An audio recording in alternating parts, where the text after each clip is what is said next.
everyone, I'm James and this is Russell Kane. We're back to talk about the World Cup and, well, the group stage is over, right? It's down to the last 16 teams and we're in the knockouts. So let's go through all the matches and talk about the chances, okay? So, France, Argentina. Tell me. I've not been convinced by either team. France do have the better form. They've got 7 out of 9 points. They're unbeaten. They've only let in one goal, a penalty. Okay. But Argentina bounced back with a win over Nigeria. Messi scored, so they're on the up. So yeah. I think it's a hard game to call. I think it's hard. A lot of people are favouring France, but I think it's harder to call than that. So I see it being a draw in normal time. But France taking it in extra time. They've got the youngest squad. Their squad is the second youngest at the World Cup. Average age of 26. Whereas Argentina, third oldest, average age of 29. So yeah, I think the youth of France's squad will see them through extra time in this game. And I also see in normal time there being less than two or less goals as well, because combined they've scored 6 goals, which is which is the least of any pair in the last 16. So if they've scored 6 goals, so you're thinking an average of 2 goals a game, 2 goals or less in this game, I think. Okay. Well, you really went digging. So you're saying like France has a slight advantage, basically. I think so. I think so. But only narrowly. Well, you heard it here, folks. Okay. Well, next pair up is Portugal versus Uruguay, right? Tell us about that. I think Uruguay will take this quite comfortably. They got 3 out of 3 wins, 9 out of 9 points in the group. The only team to keep a clean sheet in all 3 games. So they're the only team not to concede a goal at the World Cup after 48 games. So yeah, I think Uruguay look good. I like Uruguay in this game without conceding in 90 minutes. All right, so Uruguay with a clean sheet. With a clean sheet. I see. Well, thank you, Russell. So moving on, Spain versus Russia. What are the odds? I see Spain winning very comfortably. Oh, okay. Russia looked very lethargic in their third game. Yeah. In the first 2 games, they scored 8 goals, very energetic, high-level pressing. I think they're now knackered. I think the third game showed that they're now exhausted. And what are Spain known for? Their style of play, passing. Russia are going to be doing a lot of running in this game. They're going to be chasing the ball. So I see Spain winning this game comfortably again with a clean sheet. And Spain have let in a few goals, but I see Russia are knackered now. Yeah, they haven't got anything left in the tank. There's some pretty good points. But there's also something with this game as well. I like David Silva to score at any time in this game. He's their designated penalty taker. We've seen how many penalties there have been at the World Cup so far. More than 20 penalties. What's it, 23, 24 penalties? Yeah. And he's also had the most shots in the box for Spain, which is 6. So he's getting in the right positions. Yeah. So he's bound to score a goal eventually. I wouldn't go for him first goal scorer, you always go for the top striker. But yeah, anytime goal scorer, David Silva for me in this game. Wow, okay, so Spain basically on top. I'd say. Definitely on top. So you heard it here, guys. Okay, so now let's go on to the next pair. Switzerland versus Sweden. I thought they were the same country, apparently they're 2 different ones. Anyway, apart from that, the match. Tell us about the match. How do you think it's going to go? This one's a close one. Yeah, it's a hard one to call this one, but I'm saying in this one, Switzerland to win in extra time, because 4 years ago they made the knockouts, so they've got the experience. They played Argentina, took them to extra time, but got beat by 1 goal. Yeah. The eventual finalists. So Switzerland have the history, have the experience they know where they are, what they're doing. They've got the experience to handle that, and I think Sweden might be out of their depth. They've looked good.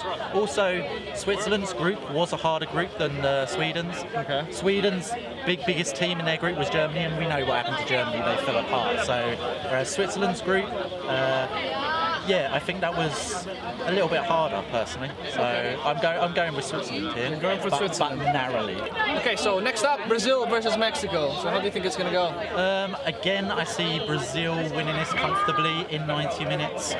Mexico got hammered by Sweden in their last game. I think Mexico are on the downward trajectory. I see. Because they started off very well, beating Germany, Yeah, but then just they like lost downhill. their first game 3-0. Yeah. Whereas Brazil drew their first game with Switzerland and then won the next 2 games 2-0. Neymar's in better form. He played very good in their last game. And the bet here I like is Brazil comfortably in 90 minutes, winning the game. I also like Neymar for first goal in this game. He's had the most shots in the World Cup on target, which is 8. And like I say, if you saw the last game, very good, very good. He's only got 1 goal, but I think here he's getting in the right places. If he's had 8 shots on target, the most of any player, he's getting in the right places. His movements, yeah, very good. So I like Neymar first goal scorer in this game. Brazil by a landslide. I wouldn't say Maybe not landslide, at least but 2. At least 2. At least 2 goals. Well, that's decent. That's decent. Okay. So next up, we're fresh from England versus Belgium. So England is gonna go up against Colombia, right? That's right. Yeah. Okay. So how do you think it's gonna go down? Again, I think there might be goals in this game. Colombia have shown, especially in their second game when they scored 3 goals, they were on fire. And England obviously scored goals in their first couple of games, more so against Panama. But I think England's strengths are up front, more so up front than in defence this year. So yeah, I see goals in this game, and I see maybe a score draw, 1-1, 2-1. Yeah. 2-1 is a hard thing to call, but 1 or 2 score draw, Okay. and I see it go into extra time again. And this time I see England, like France, they're a young team. Yeah. Their average age is 26, exactly like France, and they're a very young team. And I think that will get them through the extra 30 minutes. So I see England taking this. And if you're looking for a goal scorer, it's difficult. If you're favouring England, you've got to look at Harry Kane. He scored 5 out of their 8 goals. Whereas for Colombia, it's a difficult one if you're looking at first goal scorer for Colombia. But if I was to put punt on it, I think Falcao's been looking pretty decent. So I would go Falcao. It's not a wild card choice or anything. He's the striker, but I like Falcao. He's looked good at the World Cup. So you're gonna put a punt on it? Yeah, I'm not going to put any money on it. But if you want to back someone at Colombia, back Falcao for first goal. Okay. I never heard that expression before. Anyway, so moving on. Belgium. So Belgium is going to go against Japan because of this match. So how's that going to play out, you think? Belgium should win this comfortably in 90 minutes. Again, should keep a clean sheet, I would say. It was a second string team against England, but they looked good in their first 2 teams. Then their second string won 1-0. So yeah, I think they're comfortable as well, especially against Japan. I would back on this one. I would back Lukaku. He got 4 goals in the first 2 games, 2 braces. So I think he's the safe bet again. First goal scorer against Japan, Lukaku. But Hazard maybe as an any time. He's on penalties. He's already scored a couple of goals. So Eden Hazard, that is not Thorgan, who played very well tonight. Eden Hazard, maybe at any time. Okay, Russell. So the final one we're going to talk about is Croatia versus Denmark. Tell us a bit about that. I really like Croatia in this World Cup. They've I wouldn't say necessarily surprised me, but of the non-big teams, they've looked very good. Modric is looking good, Rakitic is looking good, Perisic is looking good. All their main stars are looking good, which is always good for at the biggest on the biggest stage in the world. So yeah, I like what they're doing.